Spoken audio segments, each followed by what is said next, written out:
Narcissist and cheating. What's the connection? Why do we see this happen so many times hand in hand, that you have a narcissist and you have a cheater all combined? A cheater, a liar, someone that's cheating you out of your life, out of your dreams, out of your hopes, but then also just the fact of physically cheating on you, mentally and emotionally abusing you.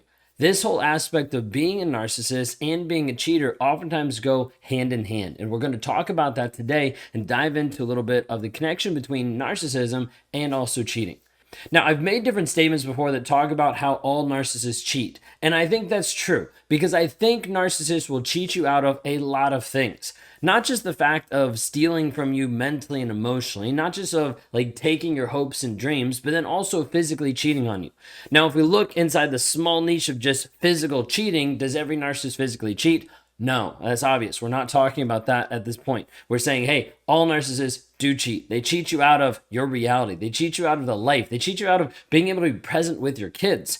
But when it comes down to the physical cheating and the emotional cheating, if you group that in there with it, you're going to see a lot of times this happens in a toxic relationship. So the quick answer is why? Like, why is this actually going on? Why is this actually happening? Well, part of it you need to understand is that a narcissist feels entitled to you. And what that means is he feels entitled to be able to have what he wants when he wants it with you, right? This is the piece of where he establishes dominance and ownership over you. He's in control of you, your feelings, your emotions. All those are inconvenient, but he's in charge of manufacturing the right emotions that get the response that he wants in the moment. So there's a piece of a power struggle, of power and control over you. Now, at the same time, you're the person that the narcissist lowers his mask for. Like, you see under the mask because he can't keep it up forever. Like, if he's with someone 24/7, he's only going to be able to keep the mask up for such a long period of time. And then it gets worse and then it gets abusive. So you see underneath his mask. And over a period of time, that nuance of being able to see under his mask and the novelty of him being with someone who doesn't understand him until you do understand him starts to just fade off. Now, when this happens, oftentimes the narcissist is like, how do I get with someone else who makes me feel good about myself and doesn't know who I actually am? Because all narcissists are hiding. They're hiding behind a mask. They're putting up a mask in front of their face, say, hey, this is who I am. I'm Mr. Nice Guy. But then underneath the surface, they're like, yeah, I know that I treat this person awful, but I don't want to admit that, so I'm just going to keep moving on. So sometimes the narcissist will be like, hey, this person has figured me out. They've exposed me. They've understood who I am. I need to go find someone else. Call it emotional, mental, like call it physical, whatever it might be, this cheating piece of like, hey, I need to go find someone else where I feel the way that I want to feel. And this is where the narcissist starts to gaslight himself. And what I mean by that is by telling stories and telling lies to himself to justify the affairs, to justify the cheating, to justify the things that are going on, that it's okay, or that it's justified in the way of, I need this, or I have to have this, or I'm not getting what I want, so therefore let me find it in someone else.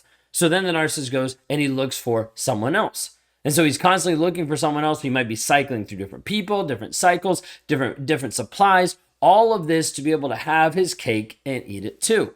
Now we get to the place of even more entitlement, right? He's entitled to you, your finances, your body, your mindset, like all these things. He's entitled to you, and he can also do whatever he wants. This is where we also get very hypocritical, where if you cheated on him, he'd probably leave you in an instant, because that would have been his ticket out for him to look like a good guy and you to look like the bad guy. No, just side note. Anytime you're trying to get away from a narcissist, just accept that you're going to look like the bad guy. It's okay. Part of it is just coming to that reality that you're going to look like the bad guy to him because you have to, so he feels better about himself. So just understand, if you're going to be leaving, divorcing, breaking up from a narcissist, understand that you're going to have to take on the role of being the bad guy.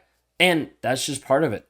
If you want to be free, what's that going to cost you? Maybe him calling you the bad guy? Okay, we'll keep moving forward and have you grow and develop you so it doesn't even matter anymore what he says and what he thinks about you. So we got this piece of control and we've got this piece of entitlement over you and even over the next person, the person he's cheating with. Now you might be thinking, okay, why are you speaking on this and talking about all these nuances with it? Well, because this is who I was. How I showed up in my relationship, how I showed up in my marriage was a liar and was a cheater, among many other things that were very abusive. But in this aspect specifically of cheating, it got to a place where I had to sell myself a story that my wife didn't love me, that she didn't care about me, that we weren't connected, that I couldn't be vulnerable with her, that I couldn't be honest with her, that she didn't get me, she didn't understand me. I didn't tell myself all of these lies to then be like, oh, but this person does. Let me interact with them.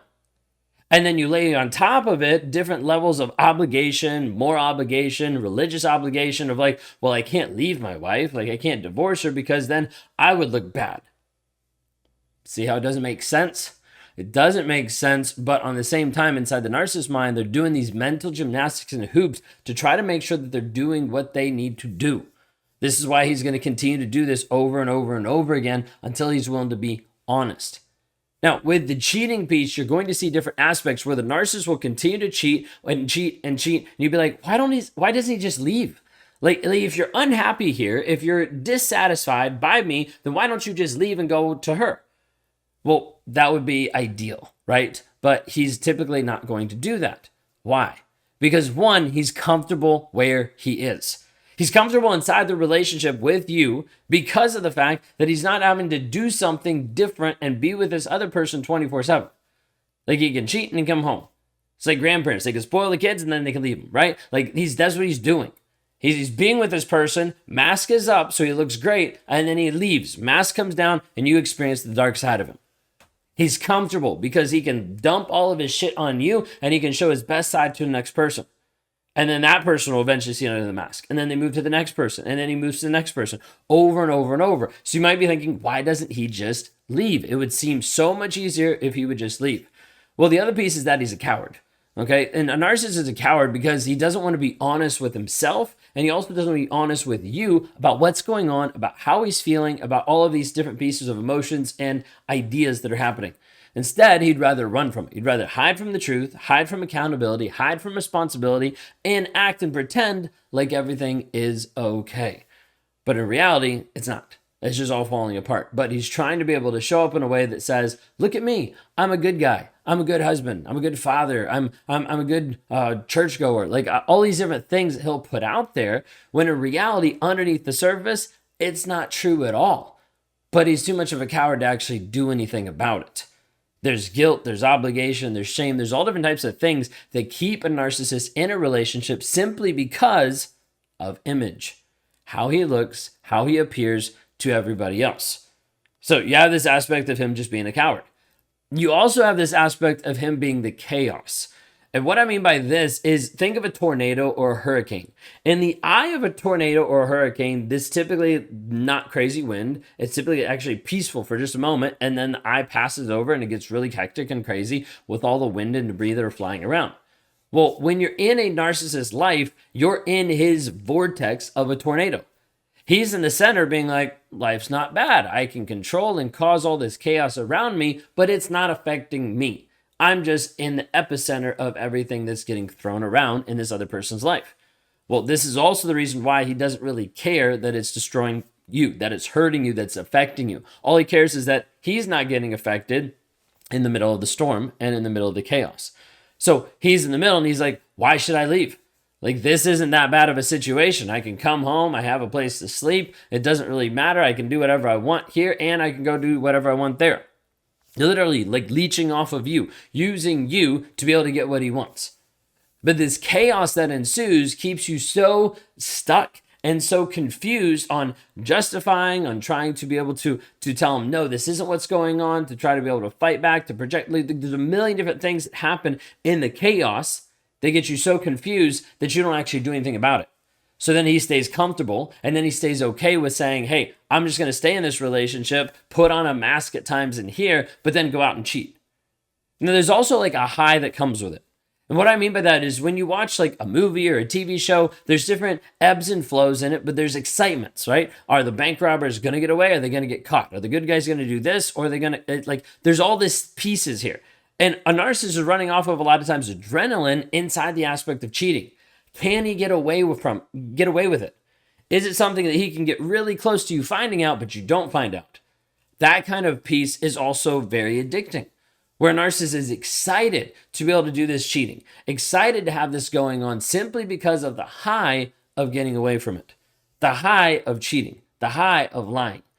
There's many different aspects to this that we're trying to be able to touch on today. I can't touch on all of them, but trying to be able to just bring it to light of this piece of cheating. And narcissism and cheating go hand in hand the majority of the times. If you expand it out completely to cheating you out of your hopes and dreams and the life that you actually wanted to live, being present with your kids, focus in your work, and actually living for your purpose and calling, yeah, then we can say they all cheat, period. If we break it down into the physical, yes, there might be a select couple that don't cheat, but a lot of them do. And we see this because of the addictive nature, the high, the control, the chaos, and simply being a coward that's unwilling to actually tell you the truth, be honest, and actually move forward inside of their own life. Instead, they'd rather be entitled to yours and to someone else's.